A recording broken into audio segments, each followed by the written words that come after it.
up, everybody? Welcome to another episode of Anime on Draft. This is episode 157. I'm your host this week, Drew, joined by Alec and Rolando. Say hello, Hey. gents. Hello, gents. Hello, gents. Jinx, you owe me a truly. Ha! Well, it just so happens that we're truly boys this week. Wow. So some thirsty boys drinking some big Trulies, all different flavors. So we'll be talking about those in just a little bit. So make sure you grab one. But in the meantime, we got a lot to talk about. That's Yes, right. that is correct. We got a lot to talk about this week. We've got our Orishiri segment, episode 9 of both Penguin Drum and Shinsekai Yori. We have a huge lineup to talk about for the summer 2020 anime, and so we're going to be doing a lot of previews and kind of an overview of the shows that'll be coming out. So look forward to that. And then we wanted to wrap this episode up with the season finale of Kaguya-sama episode or season 2. So, like I said, got a lot going on here. Just to kind of start us off, I guess, like I mentioned, we are drinking Trulies. I myself have a grapefruit edition. Alec, I think you're drinking a what is it? Pineapple. And what do you got, Rolando, over there? Pineapple? Oh, sorry. I have someone- mango. Someone got debated. Someone I got debated both. me. I got mango. Well, you might need two because they are refreshing and easy to drink. So, so I grabbed one of each. there you go. There you go. So like I said, crack those open, have a sip, and let's get into it. So we're going to start by talking about some Penguin Drum. Roll the beautiful music.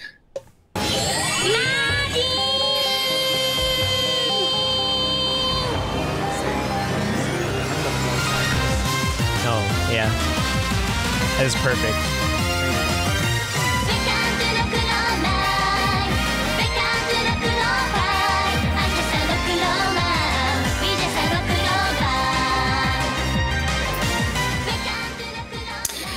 All right, so you guys will have to bear with me because we did have to delay this show a little bit to a Wednesday, and I watched this all the way back on a Saturday. So I'm going to try to make sense of these notes, but anytime I start talking crazy, just somebody keep me honest.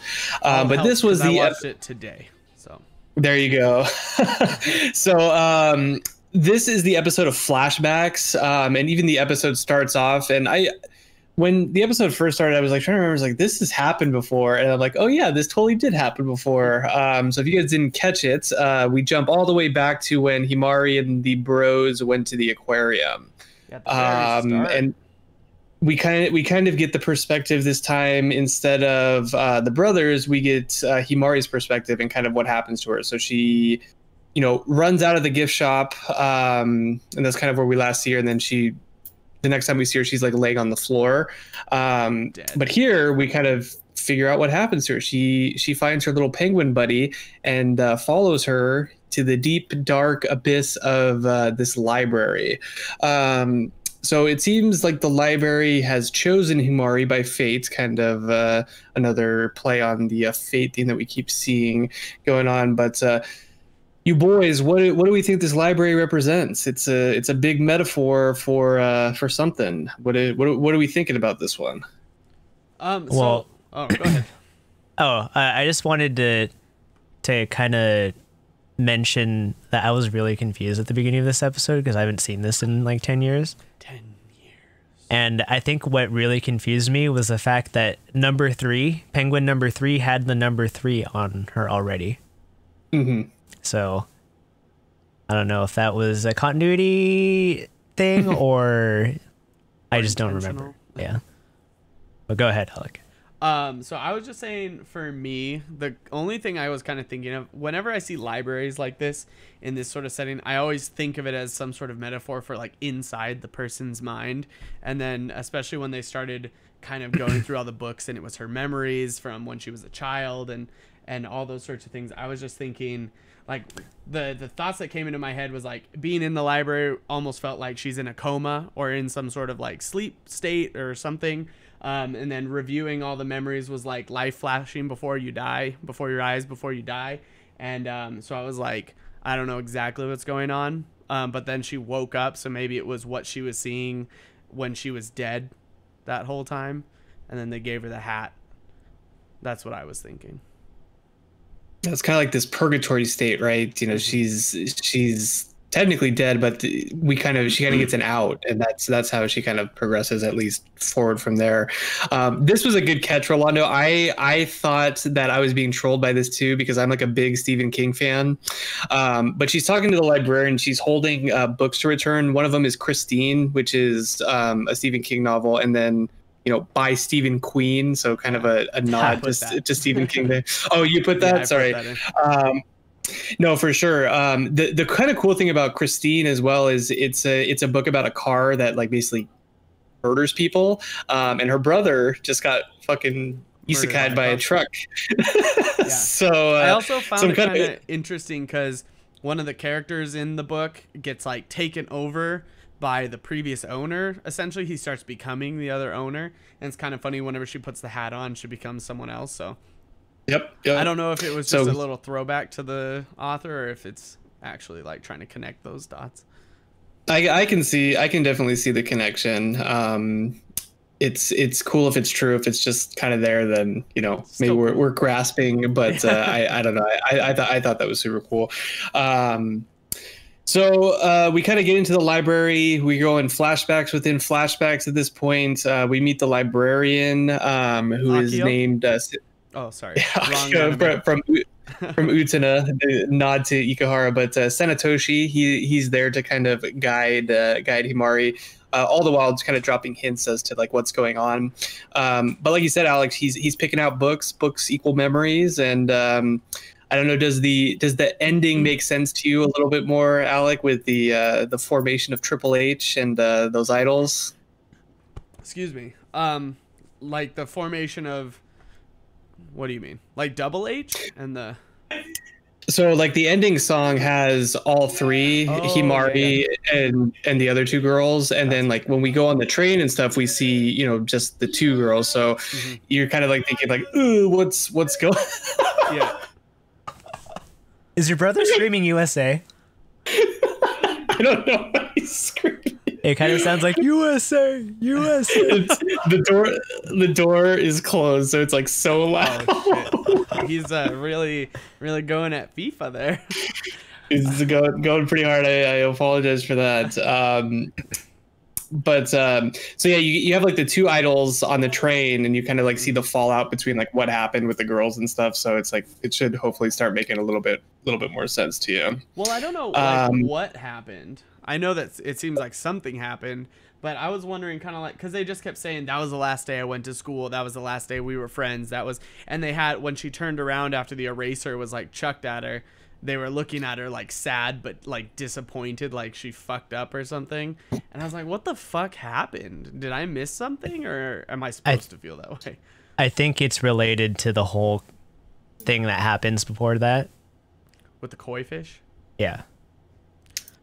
So we'll get to that in just a second. But before that, we kind of learned the tragic fate of Himari's mother. It seems like this family's kind of a little bit cursed. She throws a temper tantrum about not having a ribbon, and her mom ends up in the hospital. Yeah. So big old mirror fall on her. This leads into kind of what Rolando was talking about in terms of like what happens after that. So like they talk about the myth where fresh koi blood will kind of rejuvenate, give you, you know, expanded life, things like that. So they try to murder this koi. And from there, it's kind of like everything else happens after that. So it's like their fates kind of get bound, but not really, because the two girls obviously become successful idols, where Himari is destined to be, you know, sick and in the hospital. It also kind of separates the group too, because the two girls are kind of divided to like, oh, I take the blame, no, I take the blame, and they kind of put Himari off on the side, which is like understandable too, because I mean her mom just got put in the hospital because of her. And then it all kind of leads to the final culmination of we get Double H instead of Triple H. So kind of more insight into Himari. But I think the most important thing that happens in here is what Sanetoshi mentions right at the very end, is that Himari is actually the bride of fate. And And so we kind of get that bomb dropped on us right at the end as she's like getting spirited away back to reality or whatever you want to think about And then it was so. almost like he was about to say something, and she's like, "Shh, no." Shh. Bad touch. Yep, no Bad touch. touch. No touch, Akio. Uncle Bad touch. What do we think about what her fate is ending up being? I mean, he mentioned that she's destined to find her groom. Is that the penguin drum? Is that what we're looking for? You know, what do we think is going to happen next based on kind of like this little hint that we get from this ending scene of the library? I honestly don't really. It's a loaded know. question. It's a loaded question. Like You can't know. I don't know the answer. It's like I can speculate, and they keep saying, you know, you're the bride of fate, and I was like, well, what the fuck does that mean? Like I had a bunch of questions like, what's the bride of fate? Why is she the bride of fate? Who is fate? And I just keep thinking like, is he just saying like you're destined to die, and that's her fate? But I don't think it's that simple. There's probably more to it that I'm missing here, but it was kind of a loaded episode, to be honest, and I think it's one of those ones where if I went back and rewatched it, I would get a lot more out of it than just the first watch. Well, it's a big turning point for the show, right? You know, before we're kind of following Ringo and her crazy shenanigans, and then all of a sudden we kind of rewind and say like, oh, all this other stuff is like kind of going on in the background at the same time. So it is definitely a big turning point for the show, and I think from here on out, it's going to kind of get a lot more interesting, at least from what I can remember for it. Rolando, I think you have this next point, but before we get to that, anything you wanted to add before we get to our last little segment for Penguin Drum? Penguin Drum. Like we've got like all of these flashbacks and everything, but part of me is kind of like, yeah, they're showing the sequence of what happens to Himari when they go to the aquarium before she dies the first time. And the fact that she wakes up and like it's a dream and it's the current present time period makes me more inclined to think that this was a dream that is playing back everything that happened. And so there's like this like odd sense of time, especially like they definitely didn't just put number 3, Penguin number 3 in there with number 3 already on there, like as a mistake. Like that, yeah. That can't be a mistake that they would have made. Otherwise it's just very sloppy. Very bad mistake. So I think knowing this and like seeing how she wakes up at the end, we definitely know that this might just be like her sort of awakening, like from this sort of state of like, we think she's this oblivious character, but she actually knows a lot more than what we thought before. Maybe she's hiding something. Maybe. Kind of leads back to the question. It kind of leads back to the question I had. You know, what is actually happening to Himari during all of this, and we don't really know. It's like we can make these assumptions. We can think, you know, it's back, you know, what we were originally thinking, you know, to the start of the show. But maybe it's just like she's dreaming it, and you know, wakes up and is back to normal. There's too many things going on to like let you think it's one versus the other. So there's definitely good thoughts that you all are having about that. I noticed in this episode, it was the cooler. So the penguin goes in the cooler with a book. Question I had, what book is that? I don't know. I don't think we're gonna know yet. And then another question I had was the sticker on the side. It said Penguin Force, and it looked like an image of the black penguin, and then it peeled off and it looked like the regular penguins. And so that made me wonder, like, what the fuck is going on as well. Yeah, Otter Soya. Otter Soya. God, I love that. The last thing, the apple, the fruit of fate, the apple that keeps showing up. Ringo's an apple. We got a lot of that same kind of imagery going on. So yeah, good eyes on everything there, guys. And I think we'll keep working through these episodes, because there's definitely lots to digest. Before we get into Shinsekai Yori, though, Rolando, did you want to kind of go into the symbolism of the frog?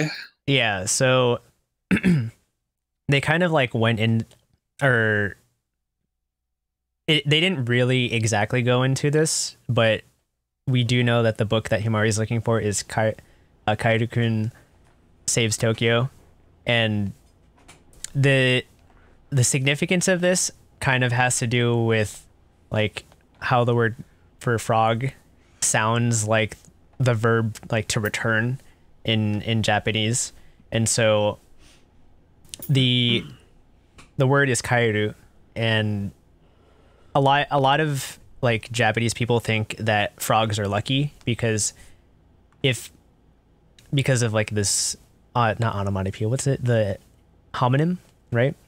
That is same sounding word. Yeah. Because it's like the same sounding word, but they mean different things. And so the fact that frogs are like this kind of like omen for good luck, it's like the idea is where like a frog is a symbol of like things to be returned, whether that's like monetary or maybe like goodwill. You know, it's like this idea that if you keep frogs around you, like things will return to you. And so that is kind of like this, there's like this underlying motif of like people wanting things back throughout this show. Like they want things to either return to the way they used to be, like in Ringo's case. They want things back, things returned to them. Himari in Shoma and Kanba's case, and then in Shoma and Kanba's case, they want their parents to come back as well. There's just like a lot of these things that people want to return to them, and so I thought it's interesting that this is what Himari is looking for, and a lot of the books had to do with like the frog, and like for at least in her case this episode, it's like, does she want to return back to how things were with her true friends, the two people in Double H, and like a return back to before her mother got hurt for her sake. And so I think it's interesting that the book she's looking for is Kaeru-kun Saves Tokyo, because I don't want to spoil anything, but there is something that does relate to that shows up later on. And the other thing with frogs is that in a lot of cultures, frogs are seen as like an omen for rain, because they show up a lot during spring and summer when it's rainy. And so the idea is like, if you see a frog, it's probably going to rain, or it is raining. And so we do see that in the current situation. So when Himari wakes up, we've got Shoma's in an accident. It's like raining. Like what will come of this? Like what will this significance be, especially with now that knowing that Ringo's like the fruit of fate and you know, this other stuff. Yeah, absolutely. Really cool to bring that stuff up, because you know, it's a lot of times as a non-native speaker, it's hard to pick up on a lot of those things. So having you bring those up is super insightful. So yeah, definitely appreciative. That's right. Good work. Strong zero work. Ooh, strong zero work. Anything else you guys want to add for Penguin Drum? I'm really enjoying it. All right. It's very good. Yeah, it's cool. It's a cool show, for sure. Let's get into Shinsekai Yori then. Again, watching episode 9 in our Orishiri segments, rewatching old anime shows. Another kind of really interesting show. I'll start it off, I guess, just with some of my notes here. It seemed weird to me that, you know, in the past, like when some of the school children would go missing or would disappear, they just kind of like nonchalantly, there they go, and they don't really mention them. They don't really talk about it. Yeah. It doesn't seem that way with Right. And it doesn't seem like that's happening with Shun, because it's like, they easily forgot all the other kids, and now they're like they're going ham. They're like, we got to find him, like what happened with him. So I thought that was kind of interesting. It ends up they go exploring, getting into more trouble. I thought and I kind of mentioned this, but it's like they have the conversation between, all four of them, and they go like, I think we're probably being watched.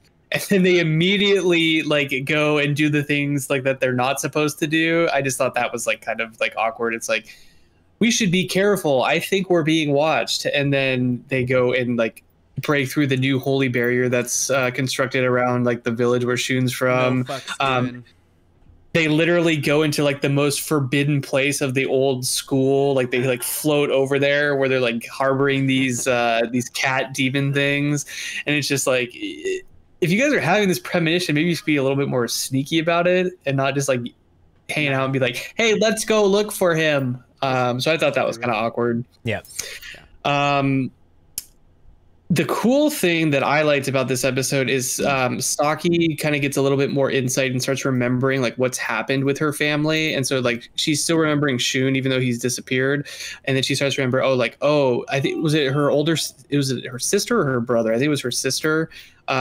She's starting to remember they were around and now they're not. And the whole naming convention for their family, like she's the youngest daughter, or the youngest child. So it's like there is something going on that the adults aren't telling, and things that we've been talking about this whole time.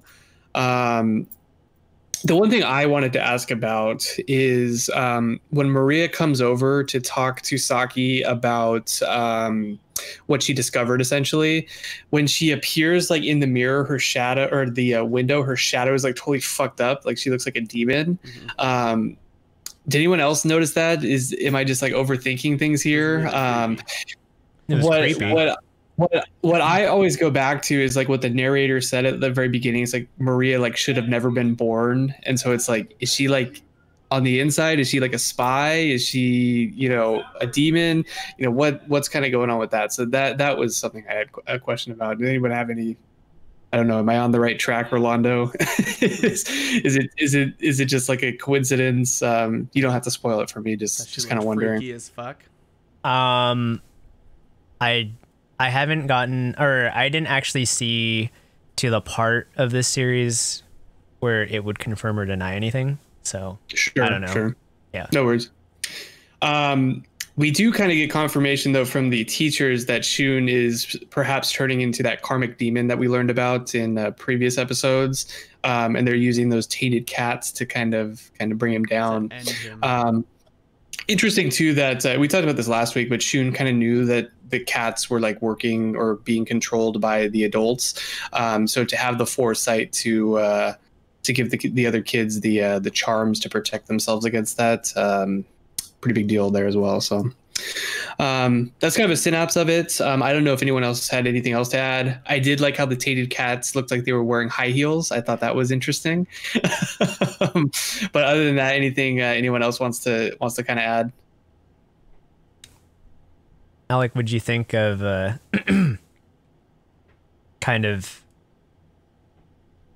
like, I guess the way to put it is like, what do you think about kind of how everyone is treating this? Because you brought up the whole idea of there are these kids and people are not noticing them when they're disappearing, but when it comes to this guy, like everyone's taking notice. So like what do you think about like how this situation is different from the rest of them than the other kids? Yeah. Though I was thinking they're acting differently because of what Maria says the teacher says, which is like he had so much promise, and so everyone kind of took note of this kid, whereas the other kid, it was just like he was some shithead who manipulated the ball or the other person's little the driver or whatever. But in Shun's case, it's like they even said like he had a lot of friends in his village. Everyone thought that the strongest dude of all of them would train him. And and what was it? And that he had a lot of promise. So I think in this case, it's just like the caliber of the person is very different. And everyone kind of looked up to him to be like the next leader, and to see him go down is kind of like, you know, I don't know. It for me, I guess if I put myself in their shoes, it would feel like, what's wrong with our society? If the best of us is like getting taken, then, you know, what are we, or what's going to happen to us? And it would kind of make me feel that way. I don't know. I can definitely see that. I can definitely see that, but I could also see Shun doing something to manipulate all the kids into like remembering him, because he is like that powerful of a user of his Kansas or whatever. So I can see that, like your point for sure. But I could also see him, you know, maybe by giving Saki that artifact, it's like, oh, that's using, he can use that to like, oh, remember me by it or something, or he's projecting something into their minds that says, okay, don't forget about me or whatever. I could kind of see that happening too, but obviously we don't know. So yeah, maybe couple he theories. gave everyone something. He gave her the necklace. He gave what's his name? You know, a little something something in parting. Oh god. They're just monkeys, man. Yeah, They're just bonobos. Bonobos with Just magic bonobos powers. With magic, they're bonobos with mind powers. That's right. Anything else to add, guys? Kind of like a transition episode. I think we're gonna get a little bit more action kind of going forward. You know, Saki kind of confronts the demon cat right as the episode ends, so we'll see kind of where that leads, I guess. I'm really looking forward to another episode like the one where they met the Minoshiro, the whatever, where we kind of got a whole bunch of information, because we needed like a knowledge dump. This show, man, it's like theory, and then they throw out more stuff, and it doesn't negate the theories you have. It just increases the number that you have, and then you're like, well, can you just tell me what's right, please? Which I guess is good, because that's probably how the kids feel. Like, maybe it's this, maybe it's this, maybe it's this, maybe it's this. I think this is a good show because it kind of leads you on like that. Although I think I prefer a show like Promise Neverland, where it's like you got a couple knowledge dumps like in the beginning, and then you like kind of get everything, and then the show progresses like how they're going to like beat the evil or whatever. This, we still have no idea. Like the kids could be evil for all we know. Right, you know, who knows? They could be actually bonobos. And it's just all that everyone is actually just perceiving them as humans. As humans, they're actually but they're using just mind bonobos. power. Their mind power using bonobos, making humans think they're human. Wow. Yeah, it could be. We don't know. So we I agree with you, Al. We need another knowledge dump. We need to figure out what the heck's going on here. For it. Yeah. So that's our Orashiri. Again, we watch old shows and we talk about them. And if you'd like to watch with us, we will be on episode 10 of both Penguin Drum and Shinsekai Yori next week. So look forward to that. Without further ado, though, we have some beverages. Normally, if you're new to the podcast, we drink craft beer. But this week we decided to break off from the normal branch, and we are drinking hard seltzer. That's right. We got some Trulies this week. So hard seltzer, 5% alcohol, extremely refreshing. If you were here a few weeks ago, we drank a Strong Zero, and it is a very similar thing to that, but just tone down the alcohol a little bit. By half. Yeah, like 4%. A lot bit. But I don't know that there's too much to talk about. It's bubbly and refreshing. It has a hint of whatever flavor that you got. So mine is very grapefruity, but I don't know. It's a very refreshing summertime beverage, I would say. How does that compare to the grapefruit Strong Zero? The grapefruit Strong Zero is, I think, the flavor was a little bit better, I would say. And this is all going back from memory because it's been, a couple of years. I think the grapefruit flavor was a little bit better. But this is, I would say, more drinkable just because it's less potent. If you chug it, you're not like, whoa. Not messed up. That's right. Yeah, not messed That's up. right. So you guys got a couple other flavors if you want to kind of expand a little bit on what you got. Maybe Rolando, you want to go first? Sure. I actually haven't had any of these before, and it's very easy to drink. The flavor is very subtle. In this case, the pineapple just kind of tastes a little bit like pineapple. And I think the carbonation helps that because it's very effervescent. It's not like the mouthfeel itself is like super in your face, but it does kind of help like drinking soda. Yeah, like give you like this bigger impression of a flavor being there compared to if it was flat. I think this would taste absolutely terrible flat. But Sure. You don't want to drink it flat or hot. That is like a mistake. These have so, to be so. cold, like fresh out of the refrigerator. And not like super cold. Like they're okay with like like getting a little bit lukewarm, but you don't want like bought it from the store on a shelf, not a refrigerator, and then just crack it right open. at it. Yeah. And then you just would go not be at it. good. No, these are. I've never had a hard seltzer before, and these are great summertime beers. I'm thinking about it like by a pool, in a lake, not like in the lake, but like you're on a boat, you drink it, you jump in the water, you come back out. Really anything that has to do with a hot day, these would be excellent. Hanging out with the bros or the broettes. And they're low carb, 100 calories. They are 100 calories and 0 sugar, I believe is why. Correct, yeah. It's got 1 gram of sugar. 3 grams carbs, 1 gram sugar. Yeah, one. Yeah. Oh, mine is has 200 calories. Oh, that's because there's 2 servings in this. Oh, Yeah, you got the big boy one. I had the big I one. got like the skinny tall. Sorry, I'm looking at guy. this. It's 1 gram of sugar, and then never mind. That includes 1 gram added sugar. So yeah, it's not too bad for you. I mean, it's not great for you, but it's not bad. I mean, you're still drinking alcohol. But Oh, it's less added sugars than in a soda. Yeah, that's right. if you're of age, get one of these instead of sodas. Yeah, don't drink Not at any work, Four though. Locos or anything like that. I don't know. Do we even rate these? I mean, it's I don't know. I mean, It's good. I'd buy it again. it's it's just a one of good. those- It's like Alex said. It's a good summertime drink. Crushable.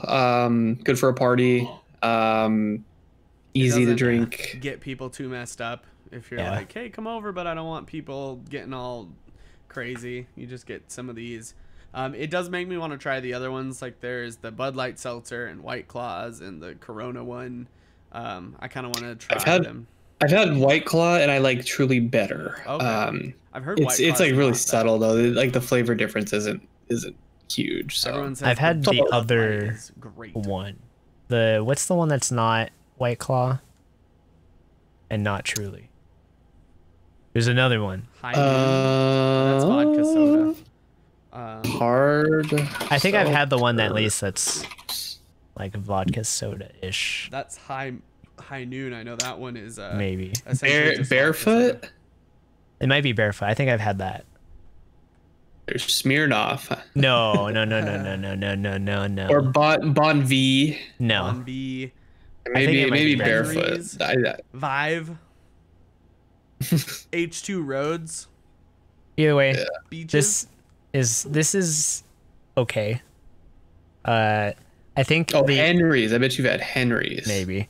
Henry's.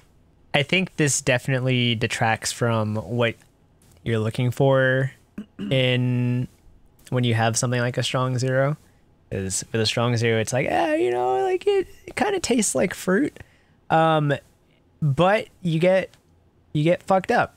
Get wasted And very easily. yeah, this one it's like, okay, I guess I'm sessioning, and it's okay. Yeah. It's like an alcoholic seltzer water. I guess that's why it's called hard seltzer. That's exactly what Well, it is. and for at least for us in the States too, it's going to be ease of accessibility as well. Yeah. I mean, you're not finding Strong Zero at a 7-Eleven here, whereas you can find it truly pretty much anywhere. So Yeah, I think they would definitely not allow them to bring in for sale 9% alcohol in a can. for a dollar, Yeah, well, it would Although definitely be they're starting super to sell expensive. Chardonnay in cans, so classy, there's that. cool. Yeah. All right. Well, let's enjoy these summer beverages while we talk about a quick news break. A couple things to talk about here. Well, we're going to have to drink now because I'm about to say the magic word. Violet Evergarden. Cheers. Cheers. We miss you, Mark. He'll be back next week. The Violet Evergarden movie will be opening in Japan on 9/18, according to our anime. So reddit.com/r/anime. Kind of exciting news. It seems like most stuff is opening back up in Japan, so they're going to be able to enjoy it in theaters. So that'll be pretty cool. Next set of news, discover your favorite series this summer on Funimation. So a big list of Funimation only shows. We'll be talking about several of them in our next segment. To name a few, Fire Force Season 2, That's The also Millionaire on Crunchyroll, Detective, which is a carryover from last season, No Guns Life Season 2. This is a show that I'm going to talk about a little bit, Super H Zeros. Look forward to that explanation in a little bit, and several others. So make sure you check out Funimation if you want to watch some summer anime. That's false advertising from them. Fire Force is also going to have its season 2 on Crunchyroll. Oh, well, that article was not correct then. It's in there. It's in Crunchyroll's article, but they tried. Anyway. Cyberpunk 2077 anime announced. I saw this one on Reddit as well. Studio Trigger is going to produce it. It will be coming to Netflix in 2020 with a 10-episode run. So hopefully the game gets released by then. With all the delays that there have been, kind of holding my breath for that one. But we may get Aliens, I guess, because Studio Trigger, right? Aliens. oh, wait, I thought you were talking about in real life. Well, both. Oh, Studio Trigger's gonna bring us Aliens. That's all right. Awesome. I like that smile. You're like, Nice. Wow. Studio Triggered That's right. by Aliens. All right, guys. Let's then kind of switch gears and talk about the summer 2020 anime that are going to be premiering starting as soon as this week. So I guess we'll go just like down the list. I'll do one. Alec, who's after me? Rolando, you do one. Alec, do one, and then we'll just kind of zigzag back and forth from there. So I'll go ahead and get started. What we're going to do is we're going to talk about the show, give you a brief summary, talk about the studio, notable voice actors, if any, give an opinion, and then also mention the airing date. So we're going to kind of rapid fire through this. So the first show that I have is ReZero Season 2. The summary that I'm going to give is we're going through a second season of suffering with Basaru. So prepare for death and more death and reincarnation and all that fun stuff. More death? That's right. More death. And also I Love Amelia. So be ready for that as well. The studio is White Fox. Some notable VAs, Takahashi Rei. She is also known for doing roles such as Mega Man, Hime from Kakashi Goto, and quite a few others. We got Kobayashi Yushie, who is Senku from Dr. Stone, Arthur from Fire Force, and then Minase Inori, Hestia from Hestia, and Itsuki from Quince. So some obviously notable VAs, but we kind of expect that from the show, high budget show that we've talked about before. So opinions, very good. If you've seen season 1, you either love it or you hate it. There's a lot going on with this show. I'm kind of like, I'm on the fence with it because it's like, it's kind of enjoyable, but it's also like a huge, like, the main character is not very good. Nope. Not at all. And so it's hard to kind of like him, but I think the world and overall storytelling is like decent. So it's kind of like in the middle for me. If you're looking forward to it though, it will air on July 8th. So pretty soon. I know Alex looking forward to it. I am, yeah. I want more. I only finished watching the first season because you said to finish it, Alec. Yeah, it got better. It was absolutely They fought that whale, dude. Yeah, they fought the whale. It was really rough. I liked the ending. I know a lot of people didn't, and it didn't really justify the rest of the anime, but I liked the ending, and the middle, just forget about it. Just suffering. I understand what everyone that says, well, you have to understand he's insufferable because of what he's experiencing, but it's like, I can still hate the character. Yeah. It's fair. I can understand why he's that way, but I can still hate him. Yep, it's fair. Yeah, he's a lot for sure. So Rolando, you have our next show. Why don't you get into it? Yes, we have season 3 of Rom-Com Snafu Yahari Ori no Seishun Rabukome wa Machigateru Kan. So the synopsis is the 3rd season. As members of the service club band together to host a school prom. Wow, they have prom over there? Oh, God. Hachiman, Yukino, and Yui will have to put their feelings into words, and truly learn to understand each other at long last. ... Oh, If the it's gonna be service so club beautiful. can even stay afloat, that is. Wow, Sentai Filmworks, what a great explanation right there. I'm going to post the trail. Are you okay, dude? Yep, just Too much truly. Too much truly. Yeah. Truly outrageous, huh? I'm gonna post the trailer link in chat if you wanna see the trailer. My opinion of the show is, if you're a fan of seasons 1 and 2, you're probably gonna watch this one. Mm-hmm. If you were What if not a I'm fan, not a fan, but have watched seasons 1 and 2? then I mean you're probably not gonna watch it. Like, I think I have to watch it. Season 2 is so bad. But Snafu. the studio is Studio Feel. They did Hinamatsuri and the first 2 seasons of this show. And the notable VAs are Takuya Eguchi as Hikigaya Hachiman. Sorry, I'm flipping the fucking name order around. Wow. Saori Hayami as Yukino Yukinoshita, and Nao Toyama as Yui Yuigahama. There's 12 episodes and it starts July 10th. Oh. Alec, what's the first show you got on the docket? I got Fire Force season 2. So second season of Fire Force. The synopsis on this one was just Company 8 figured out the evangelist goal. And then what's his name? The main dude, he learns more about his past from Shinra. That's it, from the captain. And now they're trying to look for more of what's going on and kind of stop shit that's bad. This one, you can find the official trailer on YouTube. It's super dope. I recommend watching it. Studio really cool. is David Production. My opinion is I loved the first one, so this one's going to be excellent. I'm really looking forward to this second season. And then episode 1 airs July 3rd, I believe what it is. And then I also looked, it's available on Crunchyroll, VRV, Anime Lab, and Funimation.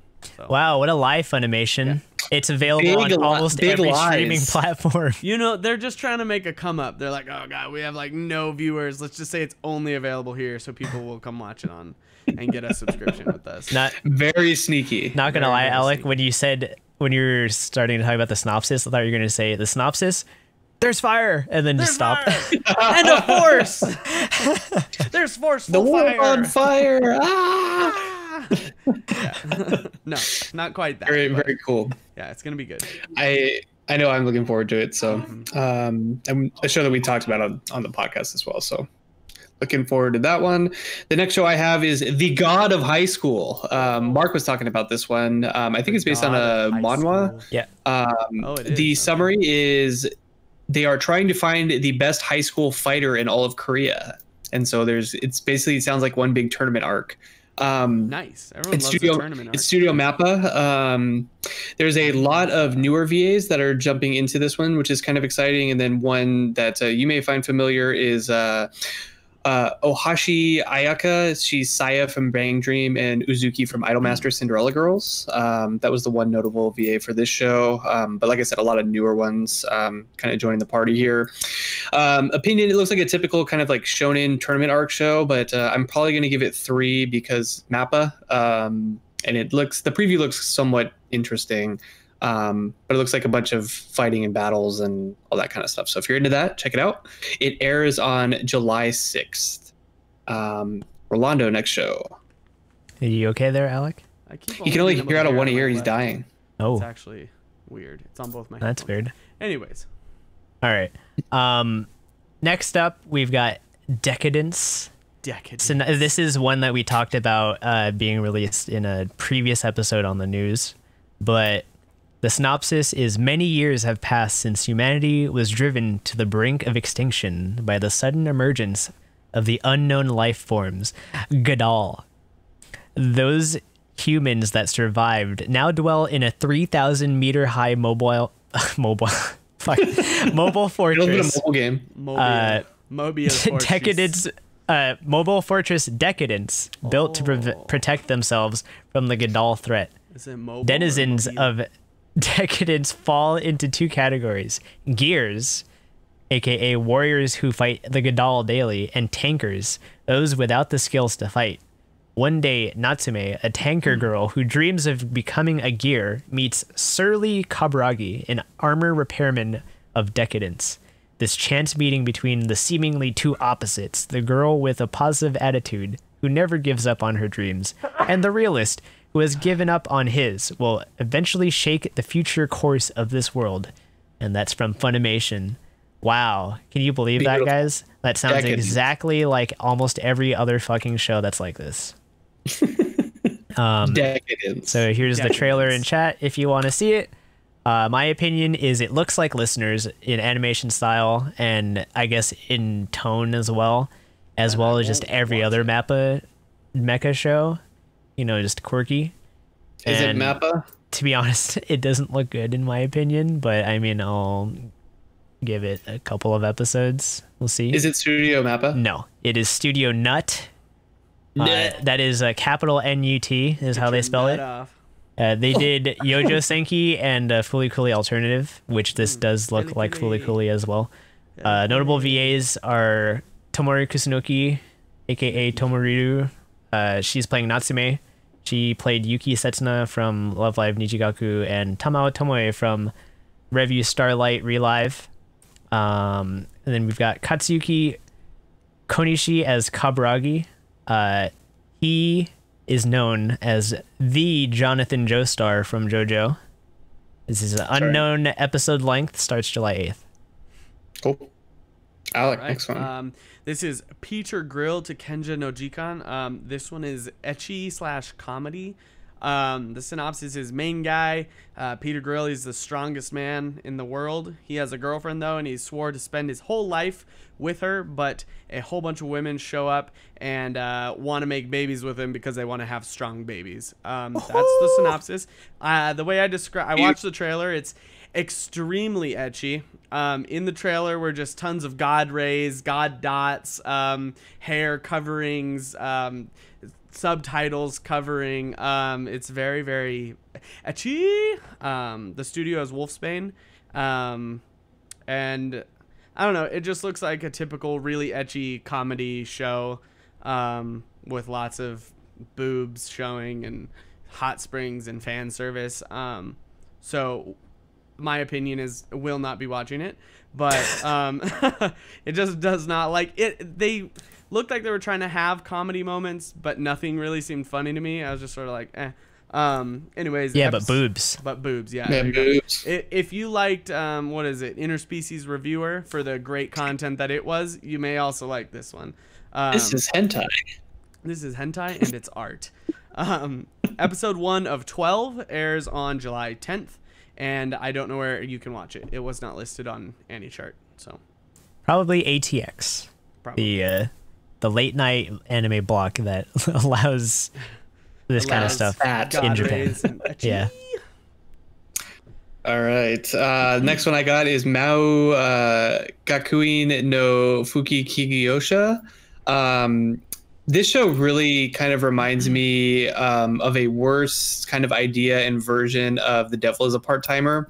Essentially, a demon king gets bored, so he decides to like kill himself, and then he gets reincarnated 2,000 years later and enters a school where they pick the next reincarnation of the demon king. And he's totally aware of this. However, the school thinks he's like this idiot, like outcast, and label him as an outsider. So he has to prove his worth in order to retake his throne as the Demon King. The studio is Silverlink. Notable VAs, the Demon King is Suzuki Tatsuhisa, who is Makoto from Free. You may also know him as Kyo from Blendes, the kind of surly, one of the surly kind of chef guys. I think, in my opinion, I think this show could be okay. Like I said, it reminds me of A Devil is a Part-Timer a little bit. I think I'll give it the 3 episodes, but it's probably going to be like this weird combination of like slice of life high school life, but also add in supernatural demon lord elements. So yeah, airs July 4th. Ooh, July 4th. I'm going to turn on a light in my room, so give me 1 second. Sure. While you do that, go ahead for Rolando. So my next one is another ecchi show. It is Monster Musume no Oisha-san. So the synopsis is, in the town of Lindworm, where monsters and humans coexist, Dr. Glenn runs an exemplary medical clinic for monster girls with his Lamia assistant, Safi.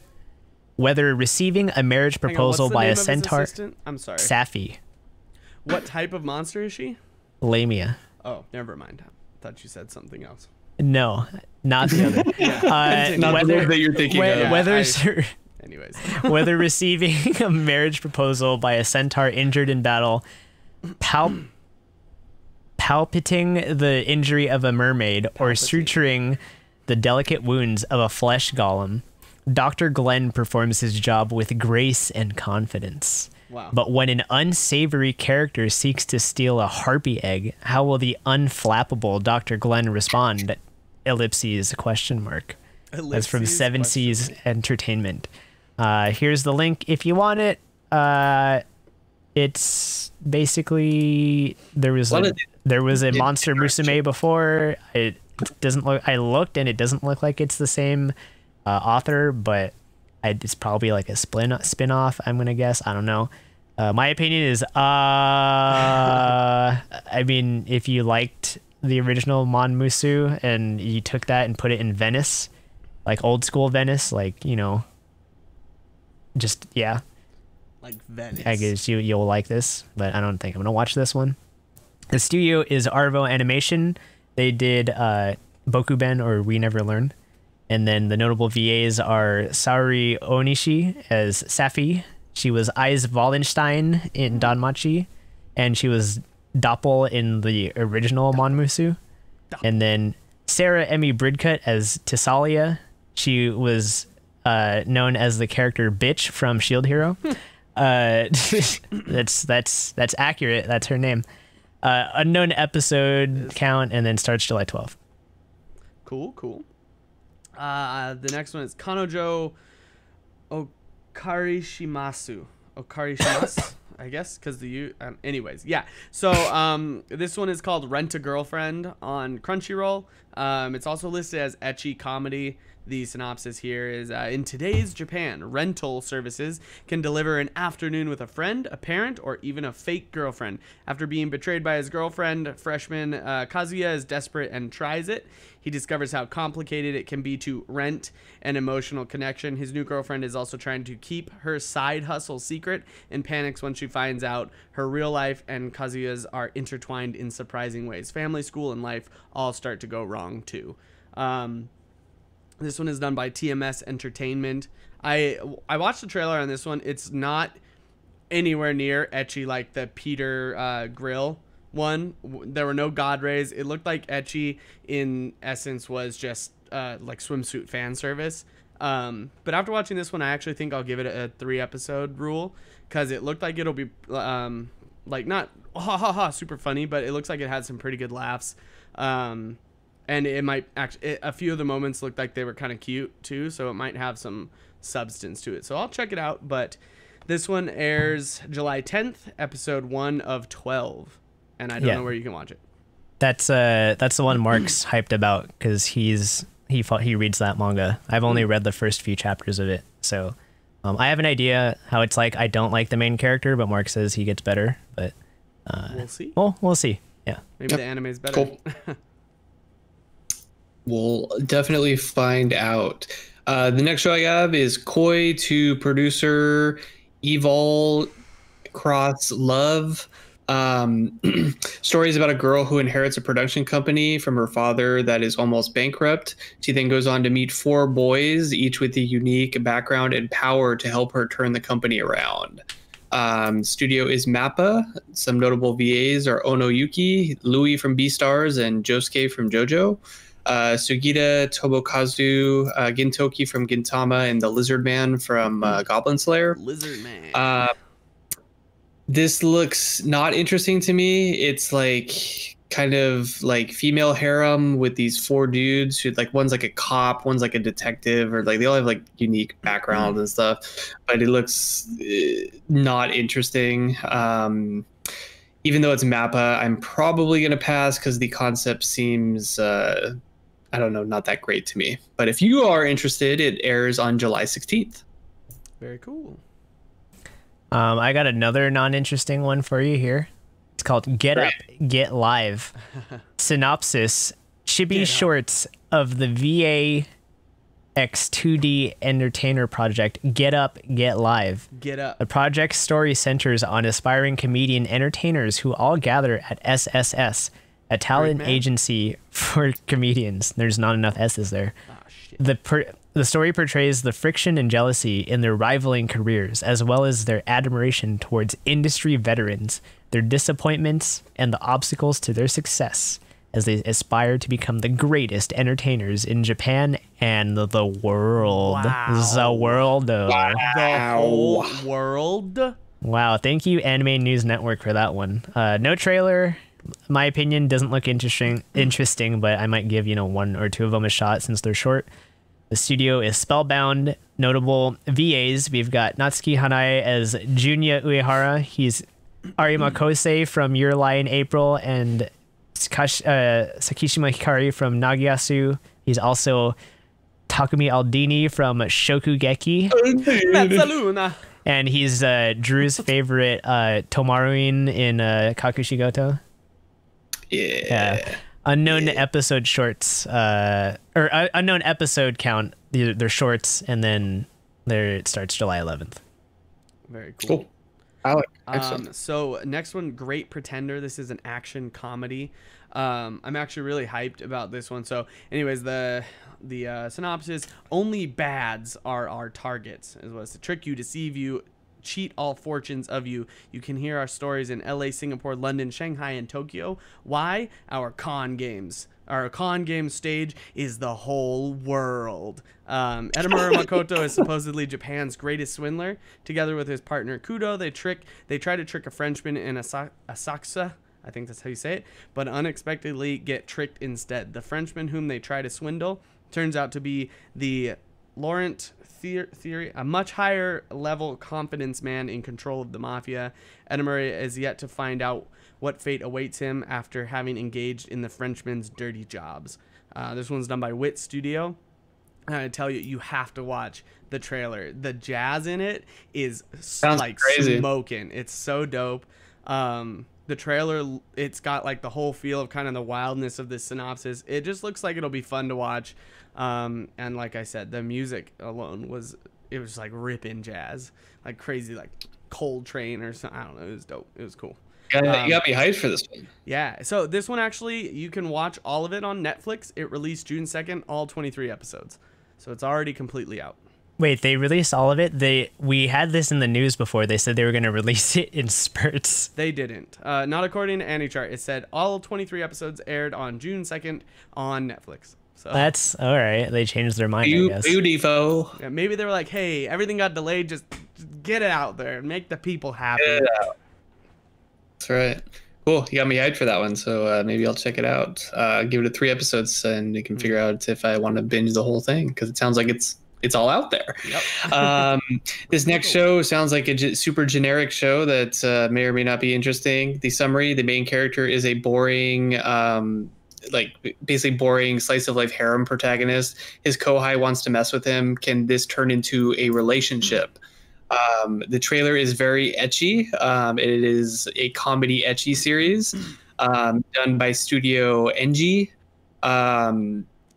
I don't know what to think about this. It's probably a show that I'll like, but it's like on the borderline of being too ecchi. So give it a couple episodes, see how it does. Some notable VAs: Naomi Ozura, she's Satanya from Gabriel Dropout. Chihiro, is it Cherry or Chihiri from Idolmaster Cinderella Girls? Cherry, maybe.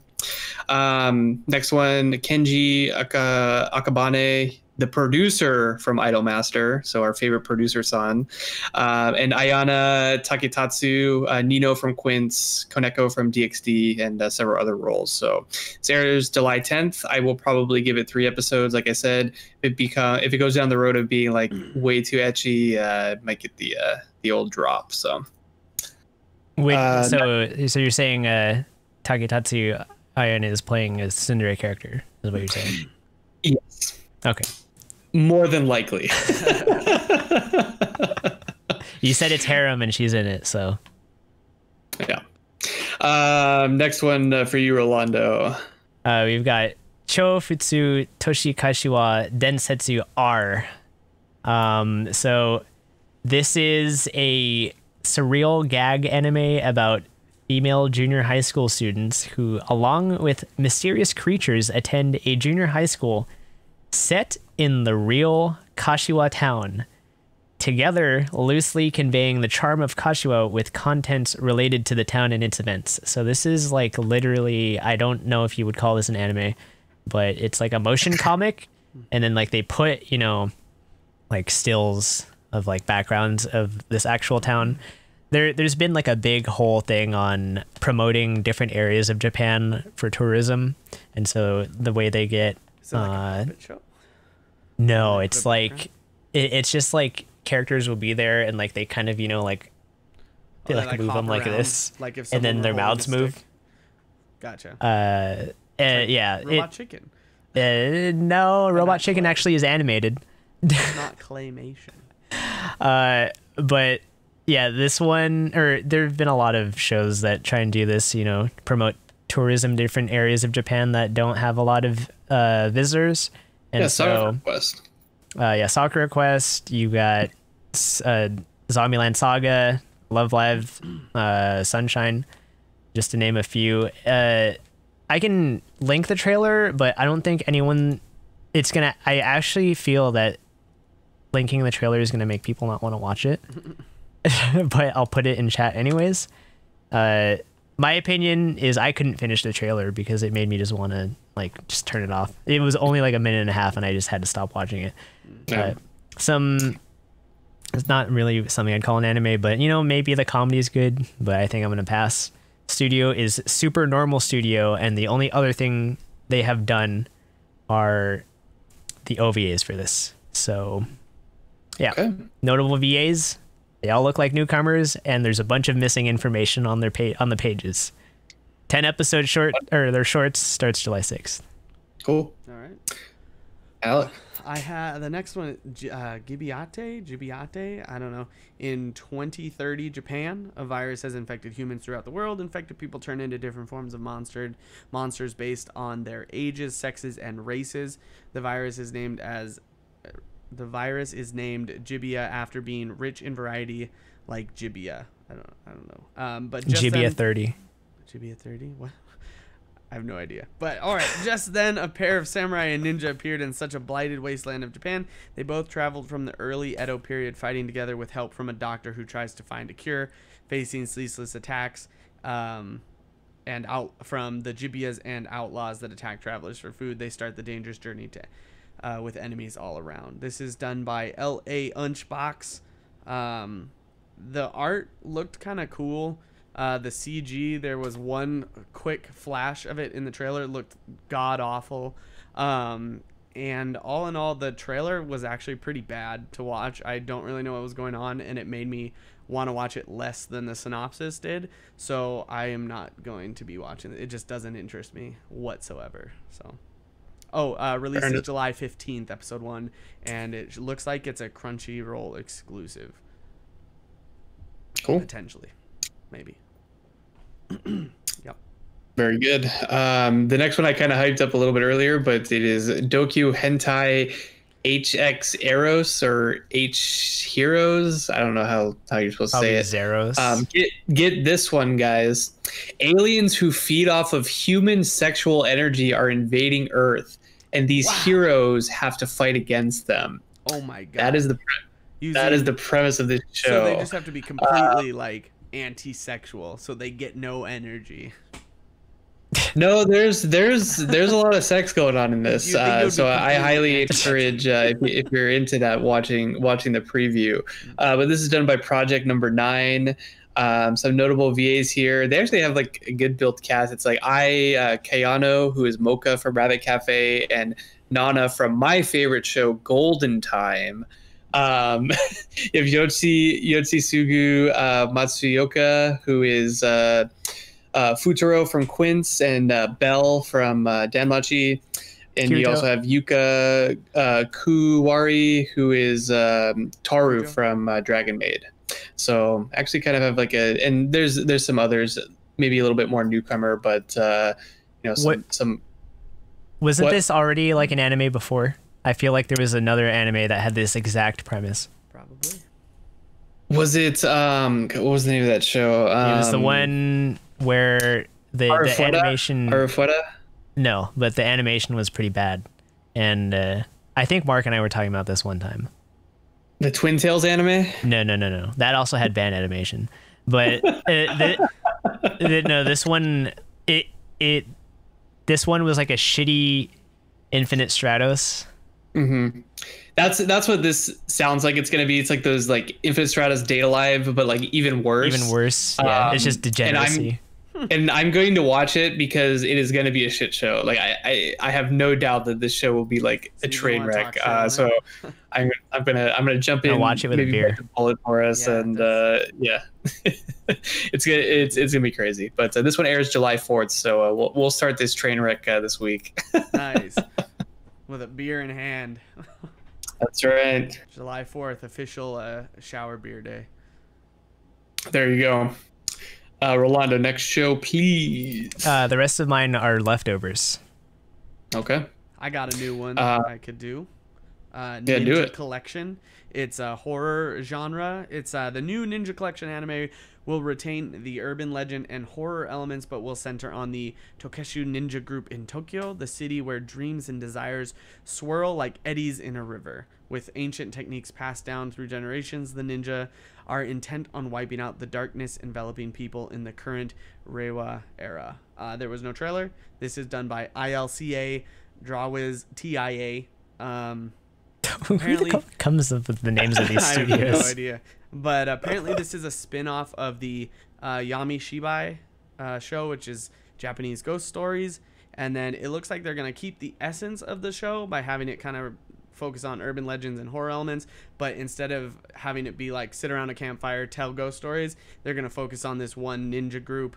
So I have no opinion. I've never seen the other show. It looks like if you like the other show, I could see it going one way or the other. Either you like it and you don't like this new spinoff, or you think it's cool that they're focusing on a different element of the original show. So I think it could go either way if you're an enthusiastic viewer.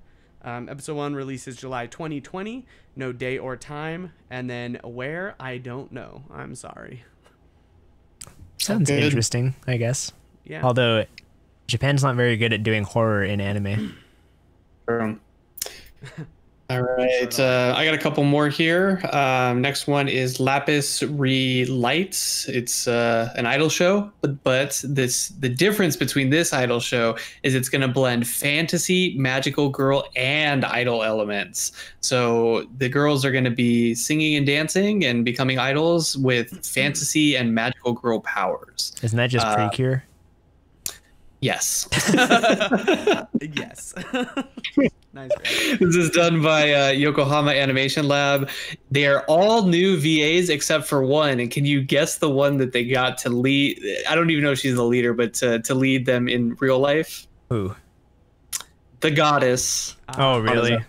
Hanazawa Kana. She's the only like known VA in this, carrying, which I thought it was kind of funny. But she's gonna probably carry the cast. They spent their whole budget on just her. They're like, all right, get newcomers. We don't have any budget for this. We spent it all. Opinion, another idol show. Probably won't. Maybe watch one episode just to see how the goddess is involved. But other than that, not too interesting for me. This one also airs on July 4th. So we wrapped up Rolando's. Alex, do you have another one? Or I do, yeah. I've got one more. It's Mucal Dreamy. This is listed as an adventure fantasy. The story begins when a middle school girl named Yume sees something fall from the sky and meets a pale violet-colored kitten named Mew. It turns out that Mew has the power of Yume Synchro, Dream Synchro, the power to enter dreams. In the dream world, the girl and Mew collect dream stones. This is done by JC Staff. My opinion here, not interested. It gave me a very Care Bears-y vibe, like children's show. Like the thing lands and like kind of falls, but it's like doop doop doop. Hello there, and it talked in like this very like adult slow Barney voice. Like not even like the voice, but it was just like very methodically slow, as if they were trying to talk to children as a like kindergarten teacher. So I think it's just a children's show. If that didn't sell you enough that I don't want to watch it, the episode 10 airs July 4th, so there's been 9 already, and it's episode 10 of 48. Yes, 48. Oh, episodes. I thought you were gonna say that if that didn't prove to you that you don't want to watch it, you're gonna say it's done by JC Staff. Yeah, well, there's that. But it is episode 10 of 48 coming out on July 4th, and I have no idea where to watch it. So if you want a kids show, it looks like a children's show, honestly though. Fair enough. The art is pretty good. They drew it pretty well in the trailer. Alec, I think you'll be excited for this one. I don't even know if you know that this is happening, but the next show that I have is Umayan. It is a short format slice of life focusing on the characters from Pretty Derby. So your horse girls are coming back. My horse girls are coming back. We got 5 minutes shorts done by WToon Studio in collaboration with DMM FutureWorks. Some notable VAs. A lot of them are coming back from the original Pretty Derby. Nice. So we have Azumi Waki, who's also Micah from Blend S. We got Minami Takahashi, who is Elf Yamada Sensei from Eromanga Sensei, and Quetzalcoatl from Dragon Maid, and Akiri Kito, who is Kaho from Blend S. So the Blend S girls are coming back for this one. I didn't watch Pretty Derby, so I will probably not watch this, but I think, Alec, you may jump into the short formats. They're just doing cute shit. Same characters. So if you want more Pretty Derby, this show is for you. This airs on July 7th. That sounds dope. Yeah. To me. So I think that wraps it up, gentlemen, for the summer 2020 shows. There's a lot of carryover things that we didn't include here. But if you need more or trying to figure out what to watch, check out the Annie chart. Has just about everything that you need for the summer 2020 animes. So be sure to check that out. I think what we'll end up doing, and guys, tell me if you disagree with this, maybe during the week this week, we'll talk about maybe nominating some shows for our 3-episode rule. Maybe everybody picks a couple and we'll kind of decide and then make sure we watch those, and we'll start talking about them because a lot of them air either this week or next week. So we'll start that up in the next couple weeks here. Sound good? Mm-hmm. Yeah. Cool. So to wrap up this show, let's talk about the season 2 finale of Kaguya. Thank you, Chica. Appreciate it as always. I'm just going to tell you guys how I felt about it. You can totally tell me if I'm off base with this, but this is how I genuinely feel. I felt like the season ended off in a really awkward spot. And the reason why, so like we talked about how the first 3 episodes probably didn't need to exist. There was a lot of gags jumping back and forth between like 15 minutes of this, 5 minutes of this, 5 minutes of that, show ends. That's how this kind of felt for me. I wish they would have kind of switched up the format a little, maybe done like the balloon popping scene first and then done the phone, like the issues with the phone and getting the new phone, because I felt like it would have ended in a better spot, whereas like we kind of just get a recap of the season and people are blowing bubbles and stuff's blowing up. It's like not that interesting to me, to be honest. But I don't know. It ended, the season ended with more gags, and it felt like it stopped in a really awkward spot. The only really character development that we got this season was, while it was excellent, and I don't think this should detract from the show at all, but we only really learned a little bit more about Ishigami, a little bit from Ino as well. But in terms of like development for the main characters, I felt like an oversight, at least to me. Maybe now that we have all the characters introduced, next season will give us a little bit more in terms of Shirogane and Kaguya. But that's just kind of how I felt about it. You guys are feel free to disagree with me, but I don't know. It just felt like it ended in an awkward spot. Well, I'm going to disagree. I actually really enjoyed the final episode, and the reason why is because despite how the beginning of the season started and like it was like kind of slow and like this sort of very like prolonged pace going through the student council arc, it just felt like that was filler for the most part, because there were a lot of like different random chapters that happened during that arc in between. But there's not really much they can do with one last episode in here, but I feel like doing this kind of episode fits the show, because at heart the show is really about like the crazy like intense moments that they just build up. Like the whole balloon thing was hilarious, because it's like, why the fuck is this so intense, and like, but like it's hilarious.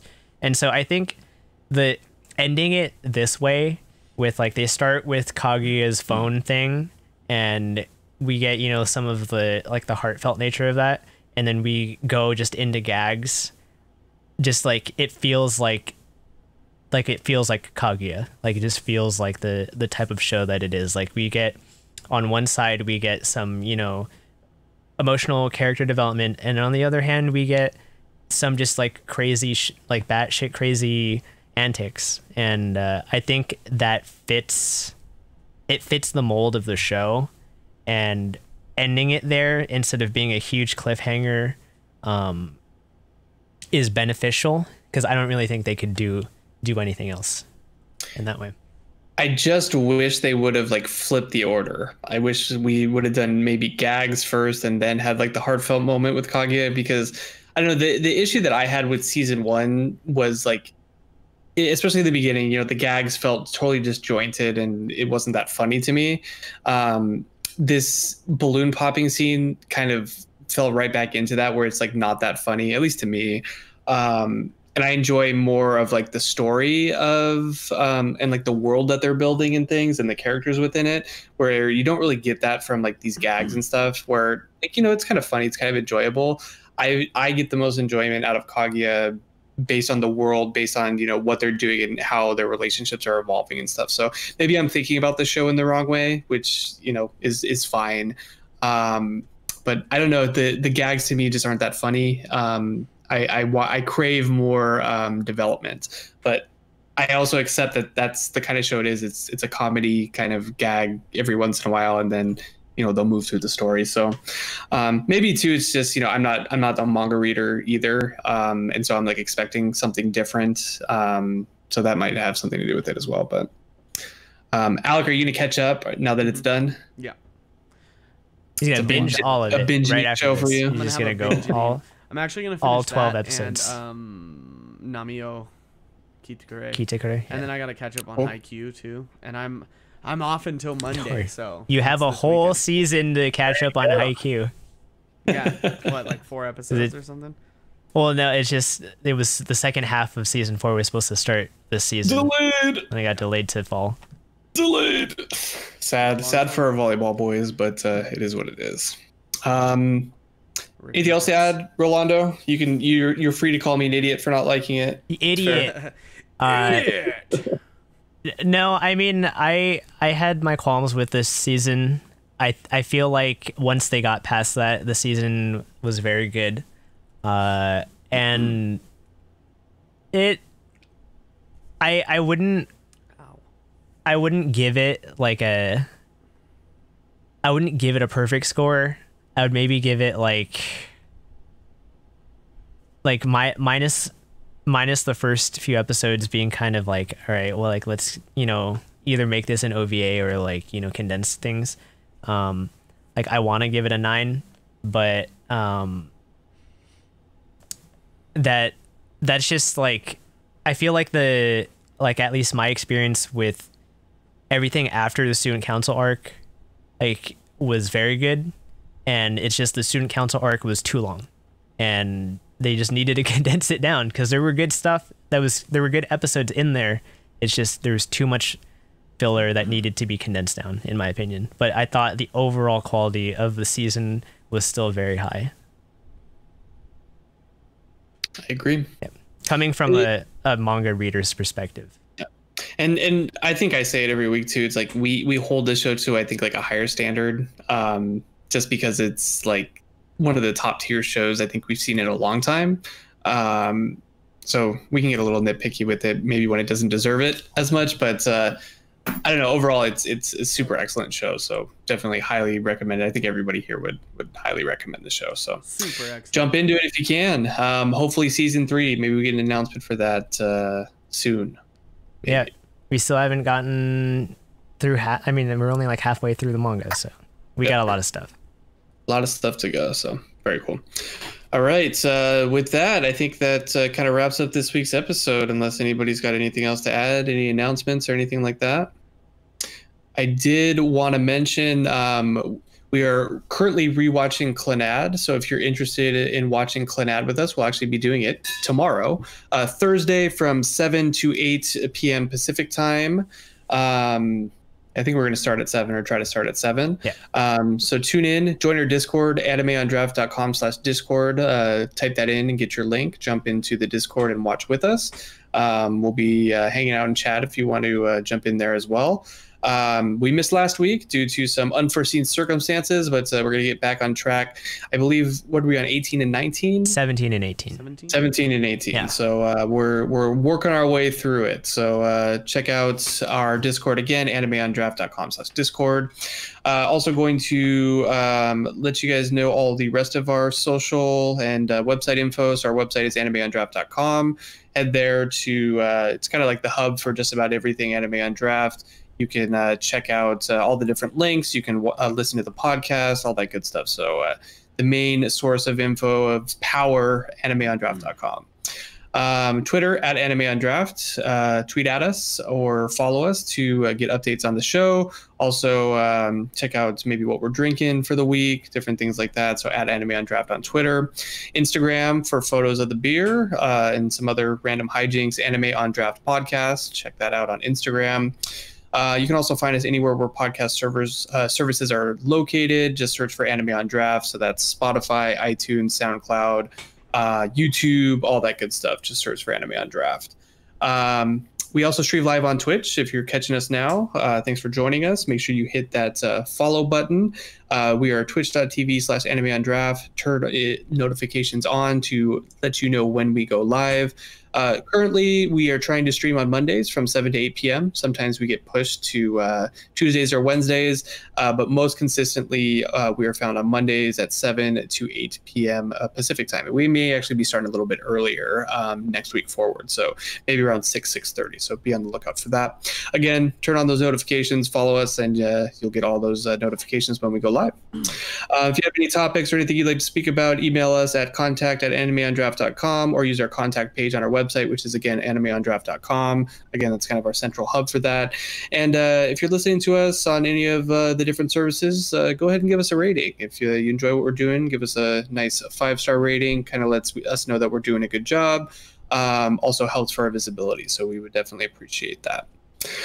With that said, this has been episode 157. We are some Truly boys. Mine is totally empty. It was an excellent, refreshing drink on a somewhat lukewarm day. Alec is crushing them over there. He's crushing too.